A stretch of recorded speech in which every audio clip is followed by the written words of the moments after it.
appreciate you for joining. How are you celebrating veganary? By eating carnivore. Are you doing the carnivore month? Yeah, well, I've actually been eating carnivore since last June. No, when did I start? April, I guess. Okay. How's it Yeah. going? Very well. Yeah. Yeah. Do, I do, started doing it. I mean, I was eating low carb for a long, long time, just doing keto because just nothing else worked for me at that point. I pretty much destroyed my insulin receptors doing that vegan thing. But so that had helped with a lot of the different health issues that, veganism had done to me. But I still was getting lots of autoimmune troubles. So a few years ago, I got diagnosed with psoriatic arthritis. So that was just getting worse and worse. And I had been through all three of the kind of low-level medications that they give you for that. And all of them worked for a while, but then they just stopped working. So then you have to move on to the next one. So like the sulfasalazine was great, and I was on that for 3 or 4 years, and then it just gave up one day. So then I had to move on the other two that they recommend as sort of beginning interventions, and they were horrible. I mean, the side effects were so wretched. One of them's methotrexate, which is also a chemotherapy drug. yeah. So I was nauseated all the time. My hair started falling out, and then my gums started bleeding. I was like, this isn't going to work. So I stopped on that one. Then they put me on the third one, and it was just a horrible experience. So at that point, I was like, I'm either going to go on one of the biologics, which are very scary drugs. They work really well for autoimmune diseases. They're pretty miraculous for some people. But long term, they're really scary, and you can end up with pancreatic cancer and stuff like that. And and they're really expensive too. So if you ever lose your health insurance, you're in a very bad situation. So it was like $10,000 a dose. You have to go every other month. So I didn't want to do it. I was like, I didn't really see much option. And then, I mean, I'd been hearing about carnivore for a long time, but just thought, oh, I don't really need to do that. But then, like everybody else, I stumbled upon Michaela Peterson's, miraculous story that she talks about on her podcast and her TED Talk and all that. And I was like, well, she had rheumatoid. I've got psoriatic, but it's still an autoimmune joint issue. What have I got to lose? It's pretty much how I eat anyway. So at that point, I just took all the plants out. Because I actually am somebody who likes salad. I know people laugh about salad. It's kind of a joke. But I actually enjoy eating a big green salad. And, I had good dressings and stuff that were human appropriate and all that. But I took it all out. Just like, that's it. We're just going to do meat. Wow. Just the beef and salt. I'm just going to do the thing she did. And it really helped. Yeah, so you're doing the hard, so you're not even doing eggs or... I do. No, I did. For the first 3 months, I just ate beef, lamb, and a little bit of seafood that was wild-caught salmon, and that was it. So for 3 months, I did that. And then bit by bit, I introduced a few other things. So eggs, I didn't notice any problems with. Nice. A little dairy, don't have an issue with it. Pork, that wasn't so great. So I don't eat... Had to set bacon aside for a while. I might try again soon because I really miss my bacon. But it really helped. Like it doesn't hurt. I can tell you every morning I wake up and the first thing I do is I make a fist to see if I can, and I can. Yeah. Like it wasn't overnight for me. Like some people get these miraculous cures in a week. And for me, it really did take a bunch of months. But I think some autoimmune stuff is just like that. It's just a slower process to calm it down.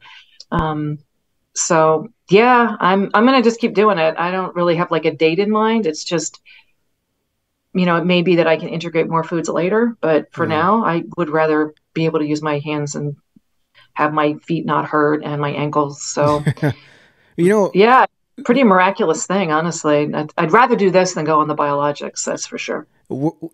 It's a very interesting time. I've been doing the carnivore. I mostly do animal based, but every January I partake in the World Carnivore Month. And I'm starting to see some pretty wild stuff on Instagram where the carnivore community is starting to like hate on Carnivore MD because he eats fruit. And it's getting to the point now where like the carnivore community is almost like the vegan community. If you stray outside of that, and like, what do you think about that? That's pretty wild to see, I think. I think people need to calm down a little bit. I don't think that it's useful to treat this like a cult. Yeah. Or to be, such fundamentalists that we can't have, people can just make different decisions. It's not the end of the world. It doesn't affect you particularly. Like, whatever. Like, he Yeah. tried it. If it's working for him, he may change his mind in 5 years or 10 years. I don't think eating that much fruit and honey is good for anybody, but I mean, if people aren't as sick as me and they're able to incorporate some fruit into their diet, whatever, have fun. I don't care. Eat some grapes or some berries. Like, if you enjoy it and it doesn't hurt you, why not? Yeah. I don't understand what the big deal is. Like, all right, he's strayed from this very strict and narrow, but not everybody needs to be strict and narrow. Like, Right. some of us clearly do because we messed ourselves up so badly and we probably weren't dealt the best genetic hand. But I don't think that it's a healthy environment for us all to be kind of, constantly gnawing at each other like that. No. Eat meat, don't eat each other. Like, Right. just leave it alone. Like, if you don't agree with him, just move on. Yeah.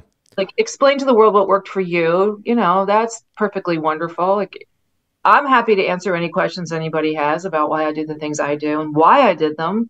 And the research, I think, backs it up. And, those are interesting conversations to have. But this thing where you have to be super pure or else, Yeah. In or a out. thousand people are going to make fun of you on Twitter or whatever. Like, that's why it's not appealing. Like, you're No. not going to, other people aren't going to join if that's what it looks like. If it looks like a happy community of people who are curing themselves from incurable diseases, looking better than they ever have, clearly able to be active even at advanced ages, having really healthy children, supporting each other in all kinds of ways, being encouraging and helpful and celebrating with each other. That's appealing. Like, you Absolutely. want to join that group of people. Like, wow, these are people who have their lives together and look how nice they are to each other. But the moment it goes crazy, like, oh, he ate a watermelon, how dare he? Like, Yeah.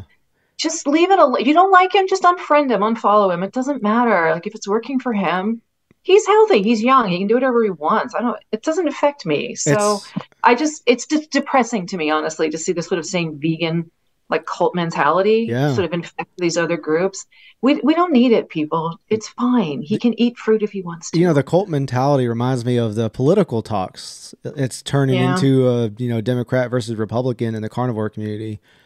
And it's kind of shameful because I enjoy following all those people, but even like, man, I can't feed my kids a banana. Like, a Yeah, banana, really. The it's good. kids, Like, just let them eat a banana. It's hardly going to yeah, hurt them at age 10, you know? right. You have an interesting story. I came across your name in Jane Buxton's book, Yeah, yeah. their greatest plant-based con, and I just finished her book, and I ordered two of your books, the vegetarian myth, and then the Mhm. deep green resistance. I think is the one. Yes. There's two I've ordered, and Great. in Jane's book, she mentioned that you had a very intense struggle with the vegetarian diet or the vegan diet.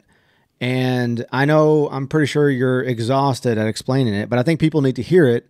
Um, so can you tell me about that and how old you were, why you did it, and all those details? All that, the whole background. Yeah. Yeah. I actually never get tired of telling this story because it's my survivor mission, honestly.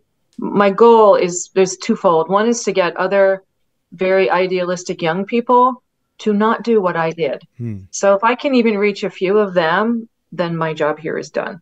And the other thing I really want is sort of veganism as a whole. I know the reasons people get into it, and their passion is in the right place, their hearts are in the right place, but they don't have the correct information. They don't have the full story. And I really, really want those people to be on the right side of all of this, because all of that passion and all that idealism really does need to be activated to change the world to something better, because we're not doing well right now.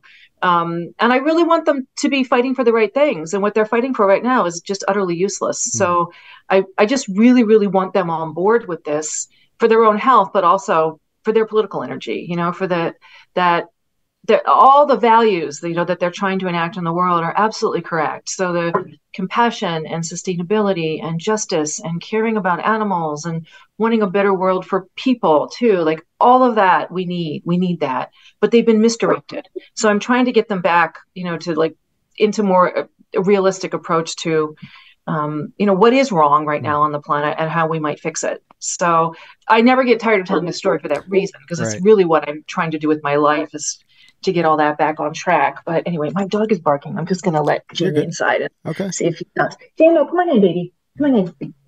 Have a seat. We're doing an interview. You can join me. Come here. The fur babies. I have four of these giant dogs, so Oh, they kind of run my life sometimes. And so this is Jamie, right? what's up, puppies? Yeah, Mr. Jamie. That's Mr. a big Jamie. They dog. want to say hi. Yeah. What kind of dog is it? They're great. They're Great Pyrenees dogs, so Oh, okay. they're Massive. enormous. Yeah. There's a few dogs that are bigger, but not many. No. I love them. Anyway, yeah, they're my babies. So I became a vegan when I was 16. And I did that in the way that most people do it, which is to say, I knew somebody. So I had a friend in my life who was a vegan, another teenage girl. Her whole family, they were vegans. They were super into it, of course. And so most of us become either vegetarian or vegan because we're convinced by someone else. So it's a personal connection. So that was my personal connection. And she was very, articulate about it. She was very smart to start with. And she had all the arguments and the facts and the figures. This is long before the internet. So she had brochures. I took all the brochures and she told me what books to read. And I went out and got them. It took about 2 weeks and I was done. I was completely committed. That was it. It was going to be my life. It all made sense. I was going to save the planet. I was going to save the animals. I was going to feed all the hungry people. And I was going to save my health, all by doing this one simple thing. And that's, I think, one reason that it is so appealing, is that this one act, you can do everything that you want to do. So yeah, I climbed right on and there was no looking back. So 20 years later, I had completely wrecked my body and I had to re-examine everything. Not a fun day. So you were on it for 20 years straight. Now, there are some vegans that say they're vegan, but they cheat their ass off, like, Oreos and stuff like that. Everybody cheats. Right. It's ridiculous to pretend. When they do studies on this, they admit it, that they cheat. Not only do they cheat, once a week they eat a burger. That's the most common cheat. Oh, those freakers. Even at this point appalls me. I never ate a burger. Oh my God. Like I ate an egg or some cream cheese once in a while, but like, how dare you? The idea that they would eat a burger, I was like, oh, you people aren't even suffering. You have no idea what it actually feels like to be a vegan if you're doing that once a week. But that's the truth. And most people don't last more than 3 months, honestly. The vast majority of people give up. What did the vegan landscape look like then? Like, there's a lot of incredibly guilty people who are, constantly berating themselves for cheating, for failing. That's not cheating. That's listening. That's listening to your body's starvation signal is what that is. That's actually, for a moment, common sense breaking through. There's nothing about this that's cheating. That's keeping yourself alive. I mean, for God's sake, there's a reason you're craving that protein and that fat. And the relief would be so profound. Like I'd had that little bit of cream cheese and it was like, oh, my brain, it felt so much better. It's on fire. For like half an hour. I was like, oh, it feels so good. But then you have no way to explain that to yourself because that's not supposed to be true. You're supposed to be killing yourself when you eat animal products. Why would I feel better? So that's this tremendous cognitive dissonance going on. And you're living with that like on a daily basis. Because believe me, after 20 years of doing this, the cravings are insane because you're starving. Like your brain literally shrinks on this diet. So it's 20 years of brain shrinkage. And like the idea that we can override those really profound biological signals in the service of essentially an ideology. I mean, you have to be really committed. So it's really only people like me who are utter fanatics that can even attempt this. But, behind the scenes, it's like, yeah, everybody's doing this. I mean, all my friends were vegetarians trying to be vegans, and a lot of them really could never make the leap to being a vegan. And for women especially, it's the fat, and for men, it's most of the protein. That's usually how it breaks down. So they were like, oh, I can't give up butter. I can't give up cheese. I can't. Yeah, you want the animal fat. I get it. So they would try it. And then 2-3 days later, I'd be like, fuck it, I'm eating pizza. And, you have to be like really, like I said, a real fanatic to be able to pull this off because you're overriding the basic biological template. Which I know now, but I didn't know then. So you're living with this constant cognitive dissonance, which is really difficult. And then, you're really hard on yourself because every time you fail at it, you feel like it's this terrible person. Oh no, I've betrayed the animals. There's dead animals because of me. All of this terrible suffering because of me, because I couldn't be strong enough. So then you develop all these, well, it's very eating disordered behavior. Let's just get that out of the way. And vast majority, certainly of the women who get into it, end up with eating disorders. If you go to any eating disorder clinic in the country, the statistic is about 50%. Half of the women in there are going to be either vegans or vegetarians. So it is a very eating disordered behavior. There is a nutritional component to this as well, which we can talk about. There are reasons why eating this diet will lead you to having an eating disorder. What it does to your brain biochemically. Yeah. They can induce this behavior in rats, which I think is horrible. But if you deny rats tryptophan and zinc, they will start starving while they hoard food. They will do exactly the same thing that these teenage girls are doing. Wow. And so we know this about the mammalian brain, that if you deny it certain things that it absolutely needs, certain nutritional components, this is what will happen to your brain. And indeed, it happens to humans. So there we are.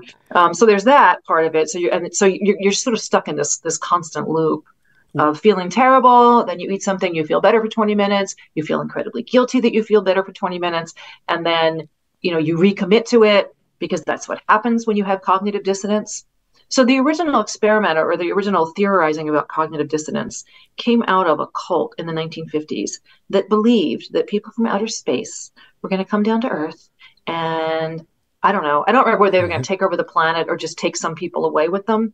And they had a date, like it was the whole 9 yards, right? They had a date of when this was going to happen. Of course, the day came and nothing happened. So then they have to kind of reevaluate. And what happens with people in these kinds of cults is that what the researchers find is that the vast majority of them do not take a step back and say, oh, wow, we were wrong. Maybe this isn't correct. Maybe I need to start questioning what I'm doing with my life here. Instead, they double down.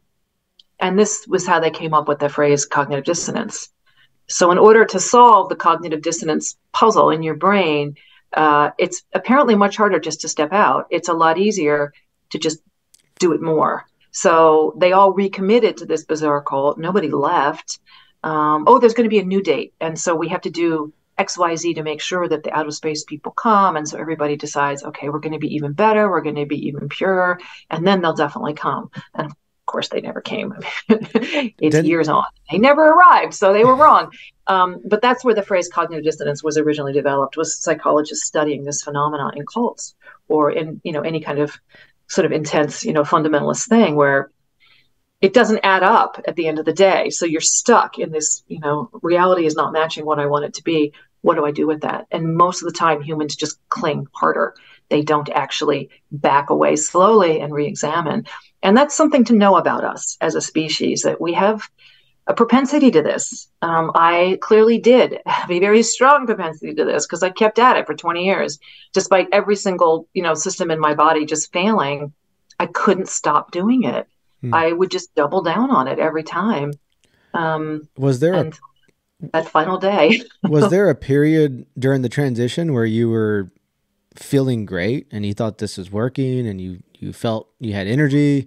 Was there like a honeymoon period there? The first 3 months, maybe. Yeah. Like it wasn't even years. Like some people, I think, really do feel better for a few years. I barely felt better at all. But those first 3 months, I lost a little weight. Of course, that made me happy. I was a teenage girl. And then also, I think going from, the sort of standard American diet, which isn't very great for us, to something that was a little less destructive was probably good. And I was an incredibly, I don't know what to say, I was not a junk food vegan. Like I have met vegans that live on potato chips and Oreo cookies. Yeah. I was not that kind of a vegan. I never touched white sugar.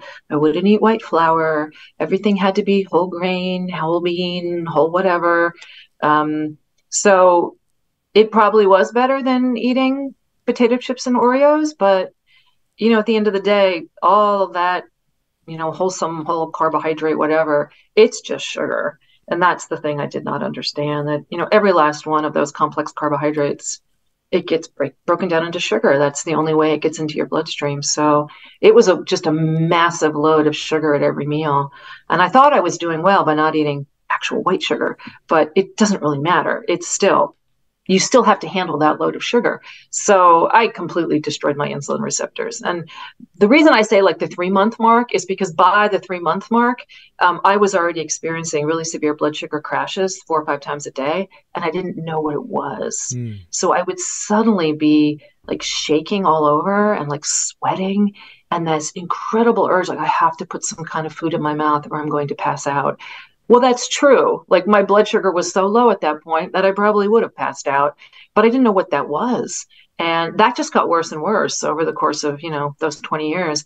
And it wasn't until I stumbled onto the kind of keto stuff. And my original intro to all of that was the Atkins books, which, are widely available, and also the Protein Power, the Doctor's Eads. I found all of that stuff and I was amazed. It was like, this is describing me? Oh no, what have I done? So then I tried to do like a low carb version of being a vegan. It's ridiculous. It can't be done. Yeah. How do you do All that? you can eat is soy. There's like literally nothing else to eat and some nuts. I can't even imagine trying to do a low carb on a vegan. It was impossible. I ate a lot of peanut butter, a lot of nuts, and I just lived on soy, which made a whole bunch of my other problems dramatically worse. Looking back on it, that 2-year period where I tried to do both things at once, oh man, there were so many crashes involved in that.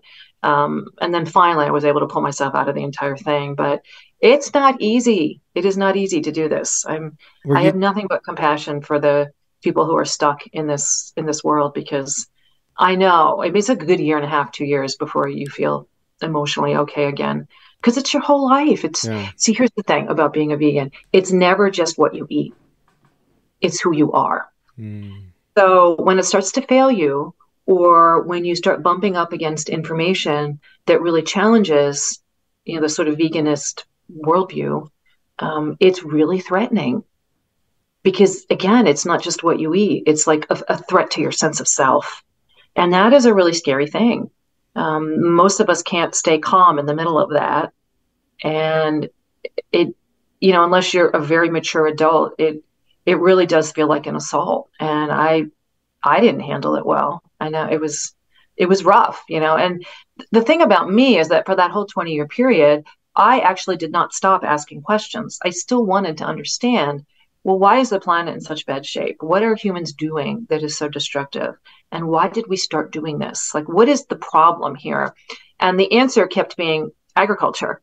And the problem is, as a vegan, that can't be the answer, because that's the food that's supposed to be the good food. Like agriculture can't be the problem. It's got to be the solution. So again, I lived with that cognitive dissonance for years, where all the research I was doing and all my hunger just to keep reading books and try out all these experiments, all of it pointed in the same direction, which was we were fine on this planet as a species. We didn't do massive amounts of destruction. And then we started doing this other thing where we essentially took over all the land that we could, killed all the animals and plants that were on it, and just started growing humans. That's what agriculture is. And that is the mass destruction of the forests, the grasslands, the wetlands. All of it comes back to the day that we decided to do this.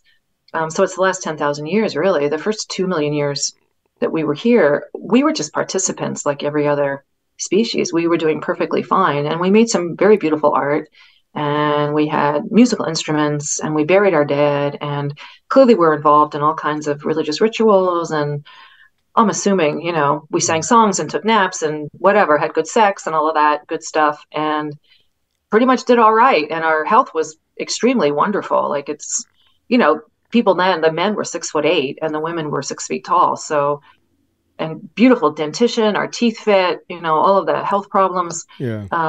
The diseases of civilization simply didn't exist. So none of that is in the archaeological record. Like we were pretty perfect specimens by and large. So then we do agriculture, and then boom, you see the same problems over and over around the globe. People shrink, their teeth fall out. You've got over 200 diseases just appear out of nowhere that had never been seen before. Do you think it's agriculture or the inputs that we put in, like spraying the pesticides and herbicides and the genetically modified stuff? Like absolutely agriculture itself. Like the best example, honestly, is you can follow the spread of what are called the wheat beef people from the Mideast across they start conquering Europe, essentially. So one of the problems with agriculture is that it's based on two things. And one is drawdown and the other is overshoot.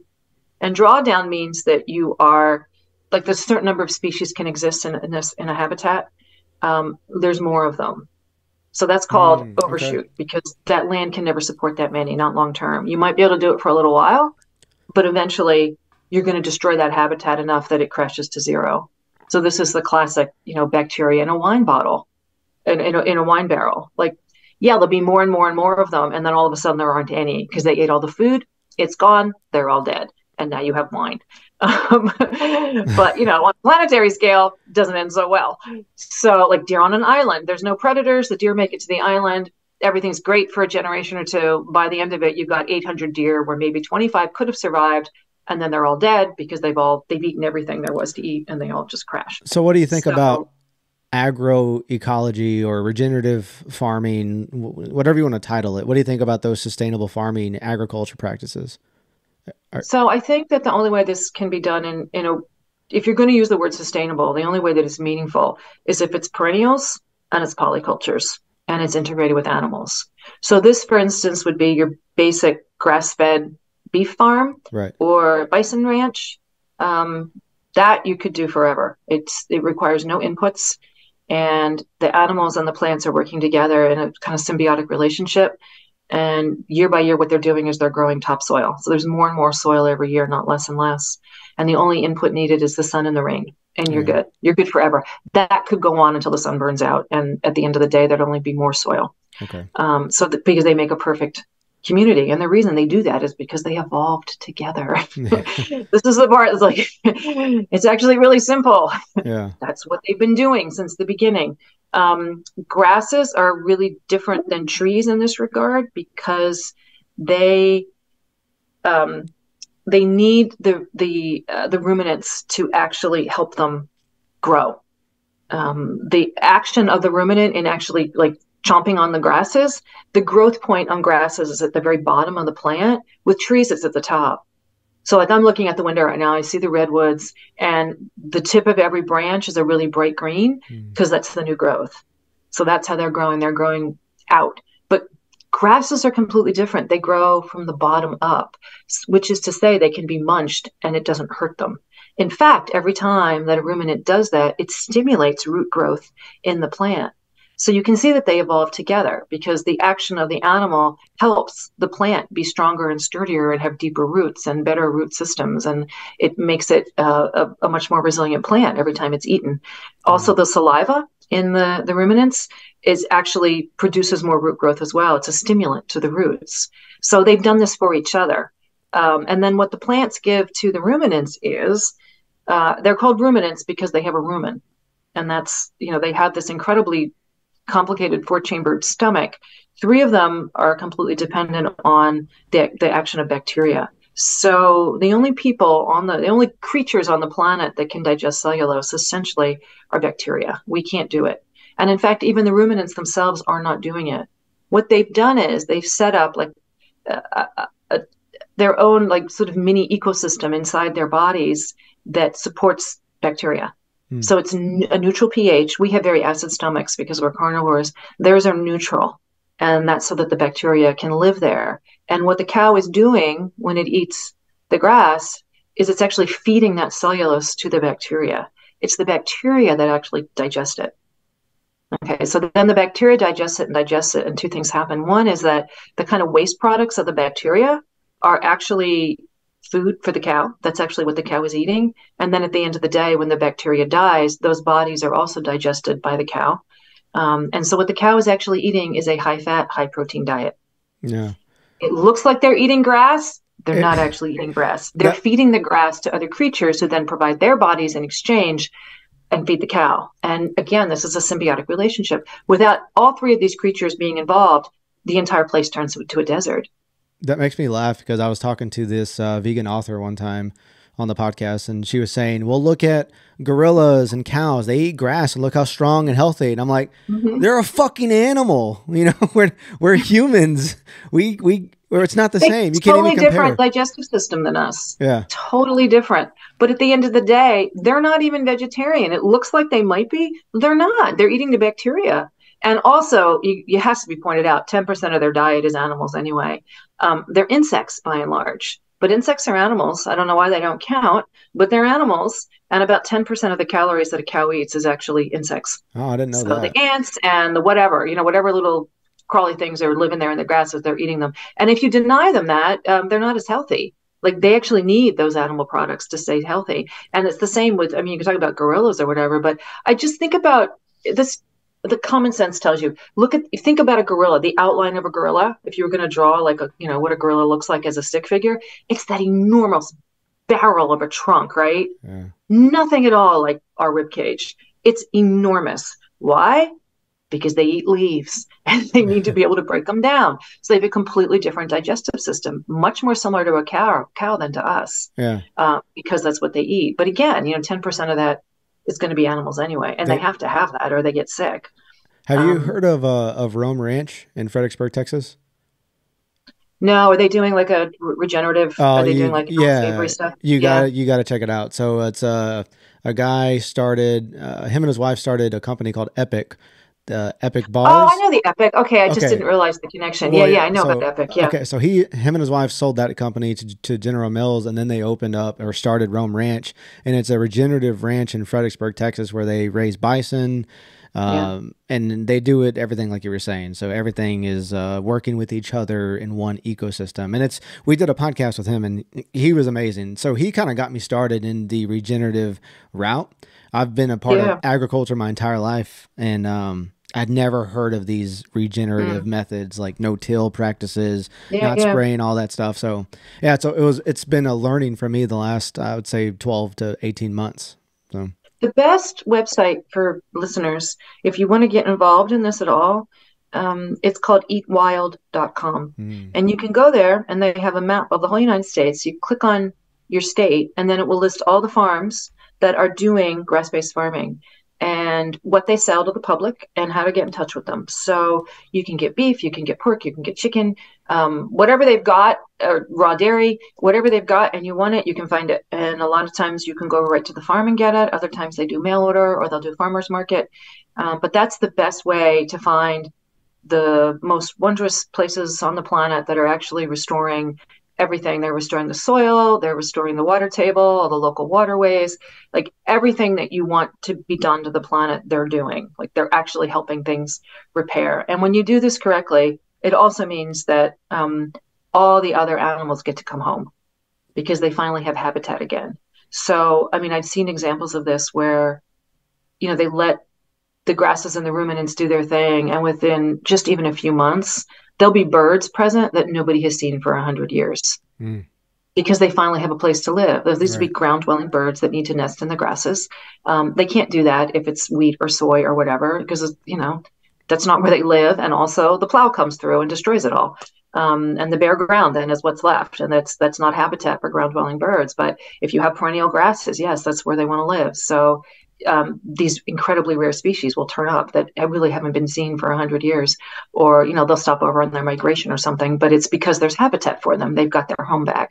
So all of that can happen, and you can buy food that's absolutely meets perfectly the template of the human animal.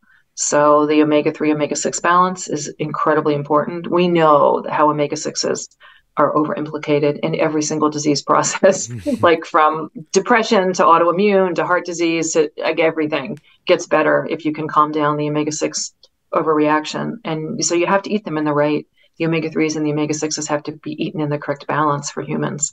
And when you're eating a grain-based diet, you can't do it because it's nothing but omega-6s. There's nowhere, some of them have no omega-3s at all, and most things that are plants have very few omega-3s if they have them. There's no way to get that in balance. But if you eat the correct food, which is, grass-based ruminants, you've got something that's absolutely perfect. And the amino acid profile is perfect. Even if you're eating beef, but if it comes from a feedlot situation, the amino acids are completely wrong because they're eating all this corn. corn, as you may know, is low in tryptophan. And tryptophan is the amino acid that's the precursor to serotonin, the happy thing that we all want. Right. But cows who are fed that diet, even for 3 or 4 days, the tryptophan level, and because corn has no tryptophan, the tryptophan in their bodies drops to basically zero. So you could even be eating a really good, like, kind of carnivore type diet or keto diet, but if it's nothing but food that is factory farmed, you could still end up with a lot of these problems because of the lack of correct amino acids, and because of the omega-6 problem, where there's way too many omega-6s in that meat as well. So you may still find that it doesn't, you're not doing as well as you could until you switch to the grass-based farms. And then, you may get that miracle, because there's nothing like it. Do you think that there are certain individuals that can truly live optimally on a vegan diet? No. Have you met any? No, that's not a thing. And just think about it. There's no other species where, some rabbits do really well eating, I don't know, this particular grass, but these rabbits do really well when they eat blackberry bushes. Oh, but these rabbits do really well when they just eat carrots. Like, there's no other species that has this extreme variation where some of them do well on one end and another do well eating a completely different thing. That is not known in nature anywhere. If you are a species, you all pretty much eat the same thing, and that's what you evolved to eat. So it just doesn't make any sense to me that there would be, look, there's these humans that can eat something totally different than the rest of us and be healthy. So just as a concept, it kind of fails. But if you want me to go into all the reasons why a vegan diet does not meet humans' nutritional needs, I can go through all the deficiencies. Yeah, no, I mean, I'd like to get into to some of that, but there's a lot of them on Instagram that claim to be 100% vegan, 100% all the time, and they're in powerlifting competitions, and so I almost want to believe that we're obviously all different. It may be possible for someone to actually thrive on a plant-based diet. The people who are doing the powerlifting and the athletes, those people, what they're eating to get that done is highly processed industrial protein powders. You would never get that in nature. You could never eat that much rice that would give you that level of protein that you're getting from a rice-based protein powder or a pea-based protein powder. You don't have a way to extract the protein when you're, sitting around the campfire or sitting around in your handmade little house, somewhere in a rice plateau somewhere. You don't have the capacity to do that. That only exists because we have factories that can do that chemical extraction. So they don't exist in nature, is what I'm saying. There's no way to get from here to there, right, without having these industrial applications. And so it just can't be done. Like, you're not going to get that out of rice, right, without a machine and some fossil fuel. So that's one thing. Another thing is, they might be able to do it for a few years, especially when you're young and healthy. You can pretty much do anything to yourself until you're about 30, and then it really will collapse. The rubber's going to meet the road eventually on that diet. And I also think a lot of them are cheating, and they're just not talking about it. And the problem is, once you kind of put your stake in the ground and you say, I'm a vegan, and you do it on social media, it's a hard fall. Yeah. Because you're going to get thousands of hate mails, and they all know it. Yeah. Because I hear from them sometimes. And they're terrified. They don't know what to do. People hate you online. I was reading some, I was it from veganbits.com or something, like trying to dismiss everything that you said in your vegetarian myth book. They were pretty hardcore. Like, it's like, I can't believe this is a public website. They can do whatever they want. One by one. The reason I laugh is because one by one, they're going to need me. It might take a decade, but eventually this is going to fail them. And they're going to be so sick and so exhausted and so depressed, and they're not going to know what to do. And they're eventually going to remember all this information, little bits of it that they've heard through the years. All their friends have already given up on it. They went on to have better, healthier lives. And they're going to be the last holdout, just like me. And then the day is going to come when they just can't take it anymore. Or the doctor says, if you do this one more day, you're going to be dead. And then, they have to try it, and then they feel better. And then they're going to find me again. They're going to look for my book. And then I'm going to get an email. I know how this goes because I get it every day. And I'm going to be like, I know it's really hard. I will hold your hand. It's terrible. It's a very, very bad moment. And I don't care that you hated me 10 years ago. I really don't. It was inevitable. You were going to end right here. So there's no civilization in history that ever consumed mostly a plant-based diet? No. No? There's no way to be vegan and live.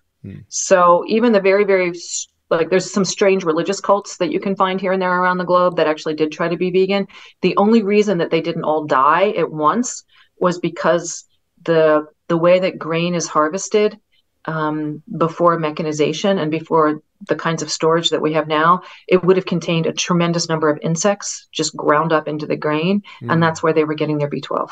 Oh, they're fucking And we cheating. know this because when those people move to the West, like Jane Monks, for instance, will move to, I don't know, Denmark or the United States, or, some, an industrialized nation, and the grain supply is much, much cleaner. They get incredibly sick really fast because they're barely limping along on the B12 they're getting from the dead insects without realizing it. And then they move somewhere else, and then immediately the crash happens because there's no B12. So B12 is a big one. You can only get it from animals. When you were vegan, were you doing any kind of supplementation? I would do it sometimes, yeah. I would get really terrified, and then I would go buy another bottle, and I would do that for a while. And then I'd be like, no, can't be right. Vegan is the truth, the life, the way. There's no way I need to supplement. That's just a lie. That's just the meat industry giving us propaganda, and I don't need to take this. And then I would stop doing it. And then I would see sense again in a few years, be like, even some vegans say that you should probably take the B12. So then I would go buy another bottle. So I probably just had enough from going through that cycle like 20 times, that I never ended up with neurological damage. But there are people who have permanently damaged their eyesight and their hearing from being vegan and not taking B12. It is where it will end. You can only store so much in your body. You will eventually draw down your stores of it. And if you're not taking the supplements, then that's just where I'm sorry, it's just the way it is. We know this is a need for humans. You're not going to get it anywhere else. It doesn't exist anywhere else. So we can't make it on our own. We have to eat it. And that's a very hard moment for a lot of vegans, because it shows that we did not actually evolve to eat this diet, or we wouldn't have this problem. So there's the B12, but there's also others. There's the vitamin D, which is only available in animal products. So again, you're going to draw down your own stores, but eventually you're going to be out of it. And a really sad statistic, the only children in Western countries that end up with rickets, which is the disease of vitamin D deficiency, are either very dark-skinned children who live in places like Sweden, where there's no sunlight half the year. They can sometimes get rickets. And the only other place you see it is in the children of vegans, who 50% of them in the winter, 50% show signs of rickets. 50% of the vegan children show. This is like a Dickens novel, people. At a certain point, you have to put your ideology down and put your children first. I find that statistic terrifying because that would have been me. If I had had children, I know that I would have been one of those absolute holdouts. I don't think I would have driven my children to death. I don't think I would have gone as far as some of those people where the infant ends up dying. Yeah. I have a whole file of those cases because they're so terrifying to me. But I would have resisted, mightily resisted. And it terrifies me not to know how far I would have taken this with the health of my own children at risk. I just don't know. And luckily it didn't happen, so I don't have to feel guilty about it. But I have heard from some of the guilty parents who know what they have done to their children. And I wouldn't want to live with that level of guilt. And I know parents do the best they can. And I know when you're a vegan, you think you're doing the best you can. But at a certain point, you have to see sense. When the doctor tells you, please stop feeding your child soy, you are destroying her, and you don't listen, there is some guilt to be had there, yeah. And believe me, I've talked to some of those parents. It's not fun. They feel horrible about it now. So there's the B12, there's the vitamin D, there's the vitamin A. Now, a lot of people think, oh, carrots, that's where we get our vitamin A. No, that is a different form of vitamin A. And it is a form of vitamin A that humans cannot particularly utilize well. There are some people that can convert that. They call it protovitamin A because it's kind of a precursor. So some humans can take that precursor and through a number of conversions, turn it into the vitamin A that we actually need. But it's a long chain of conversions. It's not an easy process for us to do. And it takes like 8 units of the protovitamin A to get 1 unit of the real vitamin A. So it's an awful lot to go through for it. There are humans that completely lack the enzyme. And if your ancestors came from an island area or a coastal area, so for instance, if you're Irish or you're Japanese, You may be one of the people that genetically does not possess that enzyme anymore. And this clearly shows that, some people ate so much seafood. Evolution is really great at pruning, right? If we don't need something, we just stop doing it. That gene is just pruned right off the tree, because it takes energy. And why? Why have it if you don't need it? We get rid of it if we don't use it. So, that's how all of us have evolved to be the creatures that we are, is that constant pruning. And evolution prunes, and that's what it did for people who lived around a lot of seafood, especially. It's like, you don't need any vitamin A. You're eating a lot of it just from the ocean. We don't need this enzyme anymore. Stop making it. So these people are absolutely obligate carnivores. They will die if they do not eat meat because they can't make it. That's the same for a lot of vitamins and nutrients, right? Most of the vitamins that get cited in plants in the plant-based community, we can't absorb that very easily, right? They're not bioavailable. It's, well, heme iron, of course, I'm going to get onto that one now. It's the exact same thing. The iron that's available in plants is just not that useful to us.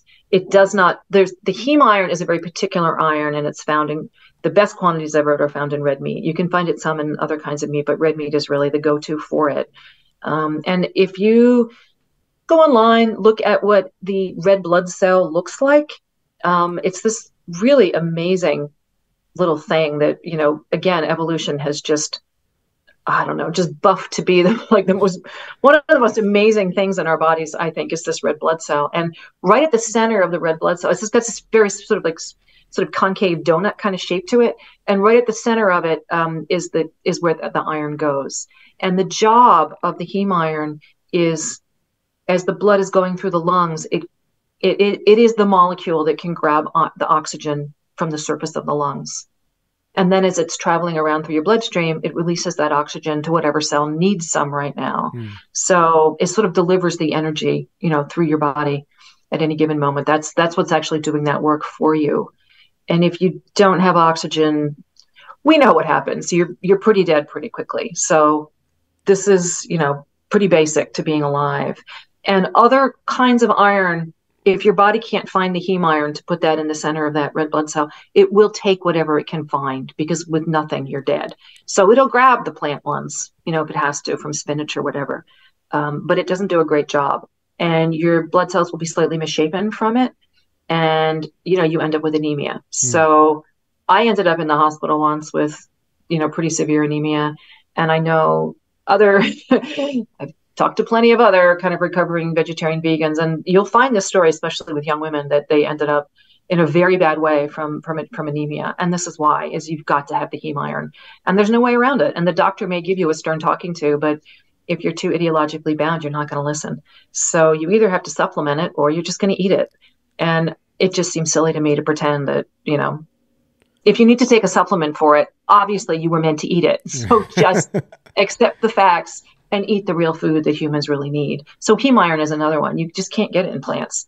And it, something that's so basic to us just being alive second to second, clearly we need it. So that's the heme iron, vitamin A, vitamin D, K vitamins. There's some like K2 in kind of leafy greens and whatnot, but really the most dense, best sources, easiest for us to access are from animals. Yeah. So that's like the big triumvirate is those three. They're really only available. But the other one, cholesterol itself, is, it's an incredibly life-affirming substance. Every single cell in your body, the membrane of that cell is made from cholesterol. If we took all the cholesterol out of a body, just by a magic wand, you would be a puddle on the floor. It gives you structural stability. Every single one of your cells needs it. You could never produce enough cholesterol to make up for the amount that you need. I mean, one of the main jobs of the liver is simply producing cholesterol, because we need so much of it. But you have to eat some. Like your liver, you're just going to strain your liver if you're not eating any. We're desperate for it. And it's the same with saturated fat. Like it's so basic to our brains. Your brain is like 80% fat. And all the research shows, the famous Oxford study is the big one, but people on vegetarian and vegan diets, their brains shrink. It only takes about 2 years and you've lost 5% of your brain. So 1/20th of your brain just by weight is gone. And trust me, that kind of hurts. Like I remember what that felt like all the time. There's just like this constant ache in your brain. Like a headache or something. Huh? Please feed me. It's like, yeah, I'm a vegan. And it's like, oh, it's just this sort of background hunger of just give me some fat. Always there.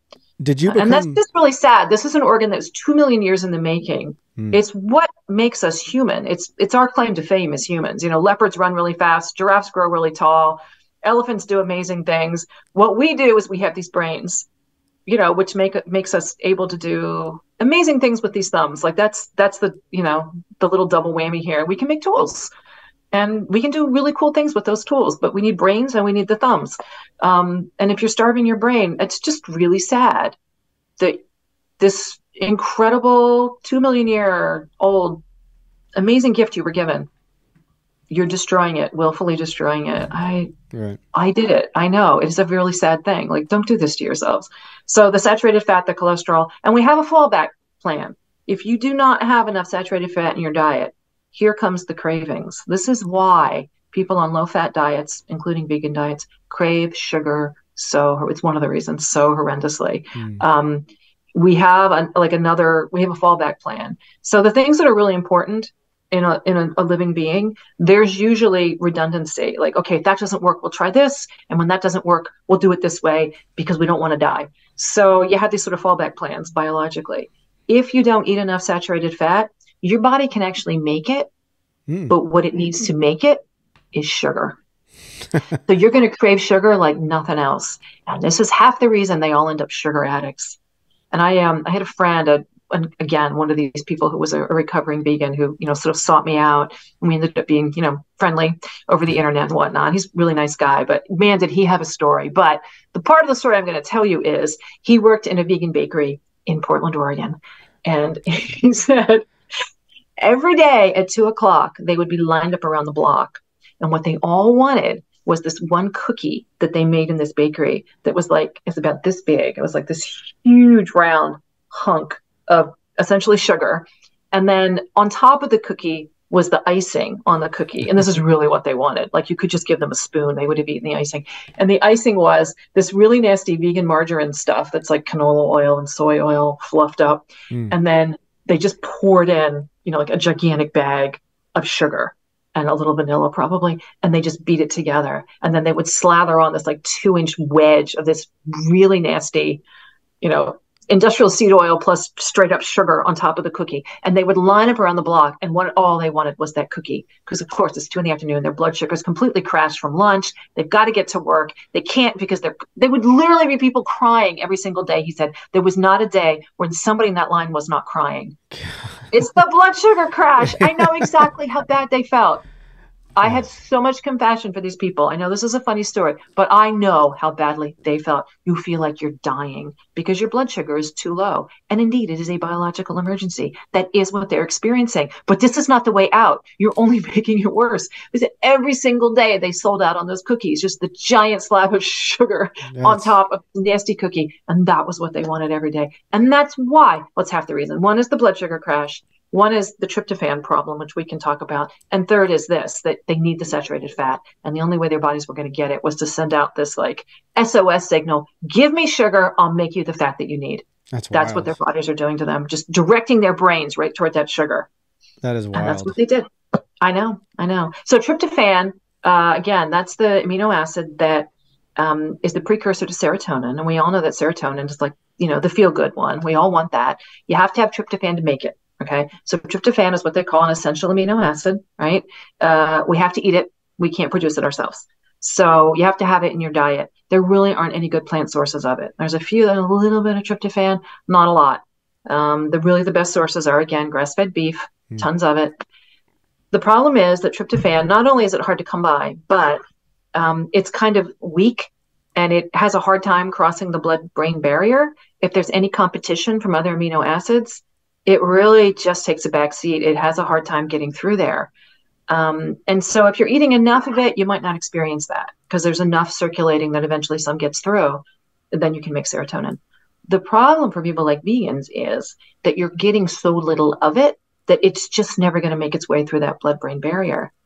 And the fallback plan here for your brain is, again, if you eat sugar, what happens is there's this huge flood of insulin because it's an emergency. So we can only survive at a really narrow range of blood sugar. If it's either too high or too low, we will pass out.